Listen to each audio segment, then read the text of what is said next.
Miriam, mi salón es grande, mi salón es pequeño y con esto ya pensáis que tengo toda la información suficiente y que es lo más importante para diseñar un salón. Y no, siento deciros que esto no es así, porque muchas veces lo que más condiciona el diseño y la decoración de un espacio es la forma que éste tenga. Y en concreto, hoy nos centramos en espacios que sean estrechos y alargados y os vamos a dar todas las pistas para que sepáis cómo decorarlos.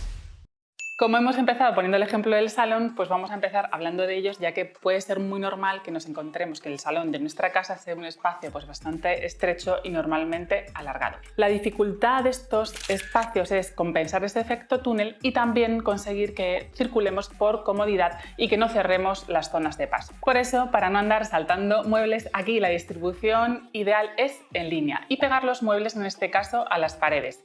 Lo ideal será que podamos colocar a un lado pegado a la pared la zona de asientos y en la zona de enfrente que podamos colocar el resto de muebles, la televisión, incluso algún elemento de almacenaje si lo necesitamos. Una vez que tenemos claro que vamos a amueblar de manera lineal, es muy importante también pensar en el color. Como siempre os digo, espacios que son pequeños, estrechos y demás, siempre es mejor recurrir a colores claros y luminosos. Sobre todo en las paredes laterales, que son las más alargadas, aquí siempre uso el color más claro, el más luminoso, y si quiero permitirme algún toque de color lo doy en la pared del fondo. Si subo el tono de este color, lo pinto algo más oscuro que las paredes laterales, va a parecer que esta pared se acerca y por lo tanto las paredes laterales se alejan, compensando así un poquito este efecto túnel que queda siempre tan feo. Un muy buen consejo es que podamos elegir el color de estos sofás, de los muebles de televisión, de almacenaje, lo más parecidos al color de las paredes. De esta manera parecerá que se fusionan con ellas y conseguiremos una mayor sensación de ligereza. En lo referente al sofá, pues podemos elegir el modelo que más nos guste, pero ojo con el fondo. En estos espacios, como digo, que son bastante estrechos y alargados, lo mejor es optar por un sofá que no tenga demasiado fondo, que tenga alrededor de los 90-95 estaría bien, y no estos modelos que tienen muchísimo fondo y son mucho más robustos, ya que nos va a agobiar muchísimo más en el espacio. Si queremos que nuestro sofá tenga una cheslón, es mejor dejar esta cheslón para la pared del fondo para que así no nos cierre el espacio, o si tenemos un sofá normal que sea un 3-4 plazas y queremos añadir una butaca, esta también la coloquemos al fondo del salón. Para el resto del mobiliario, pues el mueble de televisión, las estanterías y demás, si los podemos colocar suspendidos, esto siempre va a ser muchísimo mejor, ya que nos va a ampliar visualmente y no nos vamos a dar ni a molestar con los pies. También que no tengan mucho fondo, vamos a hacer igual que el sofá, vamos a elegir muebles que tengan el fondo más reducido y que tampoco sean demasiado altos. Pensar que cuanto más alto está un mueble, más interrumpe nuestra línea de visión y por lo tanto más puede ser que cierre el aspecto que tenga el salón. A la hora de elegir la mesa de centro, pues para dejar el mayor paso libre es mejor que elijamos un modelo que sea alargado y colocarla en la línea longitudinal que tiene este mismo salón. De esta manera, pues al quedar de frente el lado más estrecho, pues dejaremos algo más de paso en la parte entre el sofá, la mesa de centro y la mesa de centro y el mueble, pudiendo circular más cómodamente. También podemos optar por modelos que sean mesitas auxiliares o mesitas nido, que son mucho más pequeñas y podemos moverlas a nuestro antojo y también queda todo mucho más ligero. Por supuesto, para evitar ese efecto túnel, ese efecto cueva, este tipo de salón tiene que estar muy bien iluminado. Potenciemos al máximo la luz natural, no tapándola con tejidos o cortinas muy pesadas. Y en cuanto a la iluminación, mejor si la colocamos empotrada o lo más cerca del techo para que así no nos interrumpa la visual y no acabemos agobiando. Y ya sabéis que podemos aprovecharnos siempre de truquitos ópticos. Vamos a colocar, por ejemplo, encima del sofá un espejo grande. De esta manera pues va a reflejar la luz, va a duplicar el espacio y vamos a conseguir compensar que nuestro espacio sea muy estrecho. Tanto si está dentro de nuestro salón o sala como está en una estancia aparte, el comedor también tiene su peculiaridad y depende de cómo sea su forma, cómo vayamos a decorarlo, sobre todo en lo que se refiere a elegir la mesa de comedor. Como decíamos, tenemos un comedor que es alargado, es un espacio lineal, es mejor elegir una mesa con esta misma forma, que sea pues, principalmente rectangular, más alargada, y colocar el lado más largo paralelo a la pared más larga del espacio.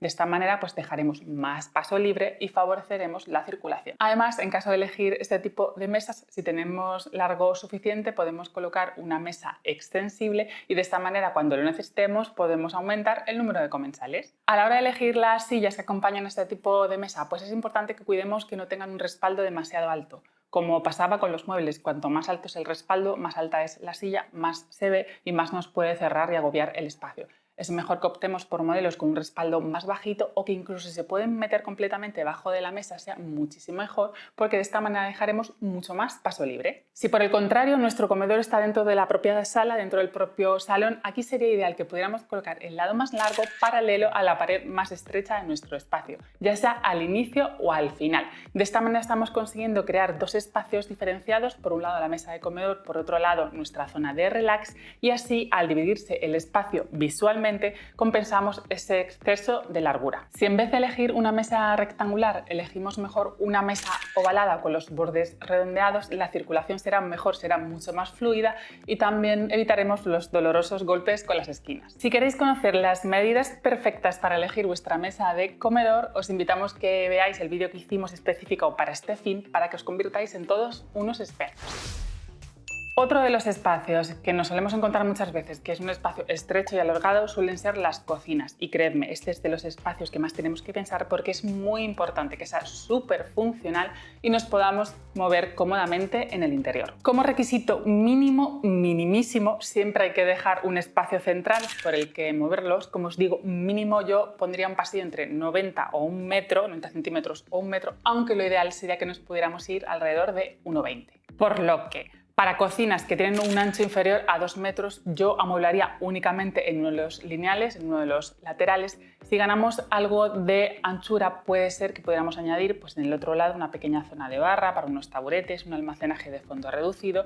Y si queremos amueblar en las dos paredes, en los dos lineales, tendríamos que ir ya a un ancho de cocina mayor de 2,40. Cuando amueblamos de manera lineal es muy útil que podamos agrupar muebles. Por un lado, los muebles que son tipo columna o murales y por otro lado, los muebles que son bajos y llevan encimera. De esta manera estaremos ganando los máximos metros lineales juntos de encimera para que podamos trabajar. Por supuesto, cuanto más claro sea el color de las paredes, sobre todo las laterales, más ancho y mayor parecerá el espacio. Si los muebles de cocina son también lo más luminosos y más claritos posibles, mucho mejor.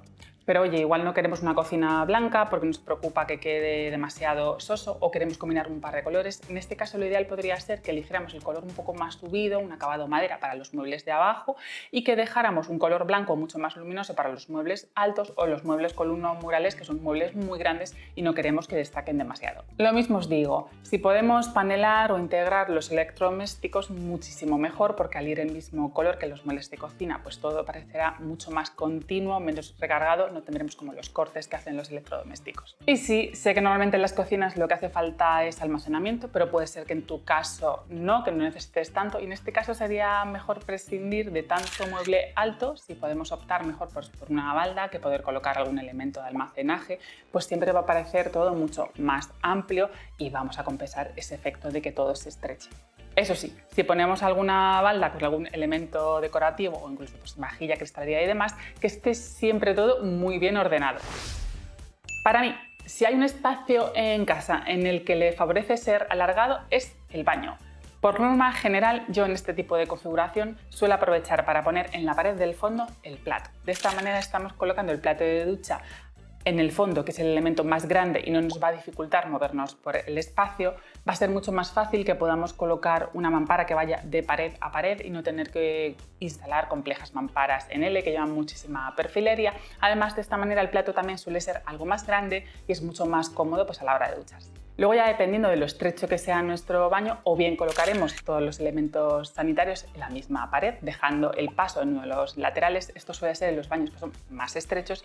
Y si tenemos algo más de anchura, algo más de amplitud, podremos colocar los elementos sanitarios enfrentados y dejando el pasillo de circulación en el centro. En cuanto a las paredes y los revestimientos, pues bueno, todo depende del estilo que queramos conseguir, pero suelo aprovechar precisamente esto también. Colocar las paredes laterales en colores más luminosos, más claros, que sean menos llamativos, revestimientos que apenas lleven textura, mucho más ligeros, y dejar la pared del fondo en la que voy a colocar el plato para elegir o añadir el elemento diferenciador, crear ese efecto wow, ese punto focal al que miremos al entrar al espacio y convertirlo en una pared pues, más decorada, mucho más llamativa, y así va a compensar también este efecto alargado que puede tener el baño.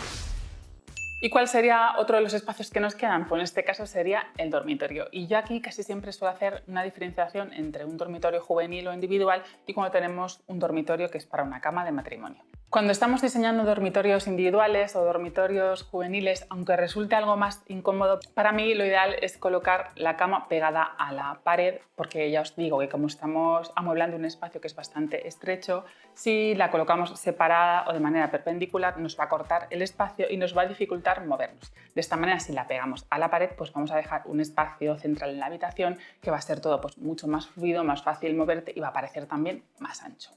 Además, si tengo que añadir pues, un escritorio o una zona de trabajo, suelo aprovechar hacerlo para la pared del fondo, generalmente si está debajo de la ventana muchísimo mejor, y suelo aprovechar también si el escritorio es grande para crear como un cabecero del que salga la cama. De esta manera estamos amueblando en L y como os digo estamos dejando ese espacio central para movernos o también para poder colocar una alfombra de juegos o un puff, una zona donde tener un rinconcito de relax. Si estamos diseñando un dormitorio de matrimonio, pues está claro que la cama tiene que ir centrada con la pared del cabecero y no puede ir pegada a una pared. Muy importante que dejemos paso en los pies y en los laterales, sobre todo si estamos colocando la cama perpendicular al lado paralelo, que es el lado más estrecho, que no os olvidemos que tenemos que dejar un paso libre en los pies para que la habitación resulte cómoda y nos podamos mover.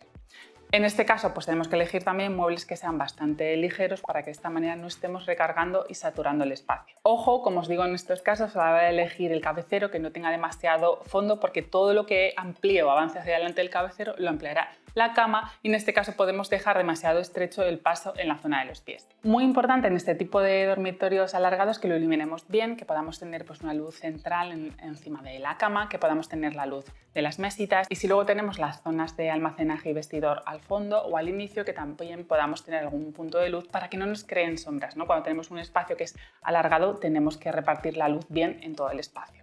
Ojo también, como os digo siempre, con los textiles, las cortinas que no sean tejidos demasiado oscuros que nos puedan tapar el paso de la luz natural. Y oye, si como decíamos hemos elegido pues pocos muebles, los justos para no recargar y encima son livianos, pero necesitamos almacenaje, pues vamos a pensar en elementos auxiliares como puede ser que la cama tenga un canapé o que tenga cajones. De esta manera estaremos ampliando el almacenaje sin añadir un exceso de muebles que nos puedan saturar mucho nuestro dormitorio. Estoy segura que si sigues todas estas ideas, estos tips, tu espacio alargado y estrecho se va a ver muchísimo mejor. Contadme si hay alguna opción que creáis que se me ha olvidado y si también que queréis que hagamos otro tipo de vídeos con otros tipos de formas pues, cuadradas, redondas, irregulares de otros espacios para que también lo tengamos en cuenta.